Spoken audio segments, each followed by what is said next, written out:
Supreme court of Pakistani आइन के article 63A की तशरीह से मुतालिक नजरसानी अपीलें मुतफ़िक़ा तौर पर मंजूर कर ली। आइन के आर्टिकल 63A से मुतालिक मुनहरिफ अरकान के वोट शुमार न करने का गुज़श्ता फैसला कलअदम करार दे दिया गया। Chief justice of Pakistan justice Qazi Faez Isa ने रिमार्क्स दिए कि जज कौन होता है ये कहने वाला कि कोई रुकन मुनहरिफ हुआ है। जमहूरियत इसीलिए डीरेल होती रही कि ये अदालत गलत इक़दामात की तौसीक करती रही। जस्टिस नईम अख्तर अखवान ने रिमार्क्स दिए कि अदालत में खड़े होकर धमकियां दी जाती हैं, क्या डराकर फैसले लेंगे।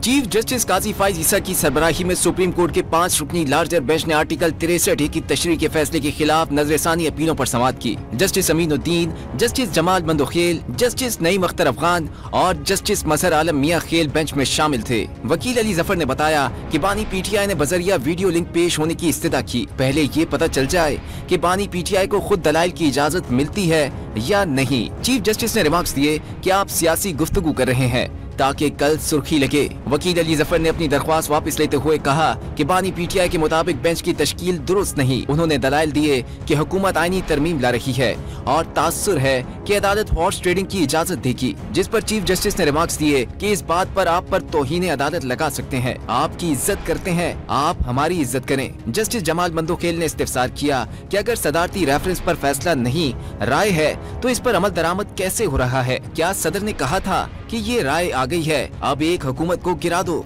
चीफ जस्टिस ने अली जफर को मुखातिब करते हुए कहा कि आप क्यों एक फैसले से घबरा रहे हैं, दलाइल दें, शायद हम ये अपीलें मुस्तरद करते हैं। अदालत ने दौरान समाअत अली जफर को अदालती मुअव्वन मुकर्रर किया। चीफ जस्टिस ने इस्तिफसार किया कि 63A का फैसला देने वाली अक्सरियती जजेस ने राय का लफ्ज लिखा या फैसले का लफ्ज इस्तेमाल किया। अली जफर ने जवाब दिया, ये तो इस अदालत को तय करना है कि वो राय थी या फैसला। चीफ जस्टिस ने रिमार्क्स दिए, जज कौन होता है ये कहने वाला कि कोई रुकन मुनहरिफ हुआ है। जमहूरियत इसीलिए डीरेल होती रही कि ये अदालत गलत इक़दामात की तौसीक करती रही। जस्टिस नईम अख्तर अफगान ने रिमार्क्स दिए कि गुज़िश्ता रोज यहाँ कहा गया कि PTI के खिलाफ फैसला देकर देखें, क्या ऐसे डरा धमका कर फैसला कर लेंगे।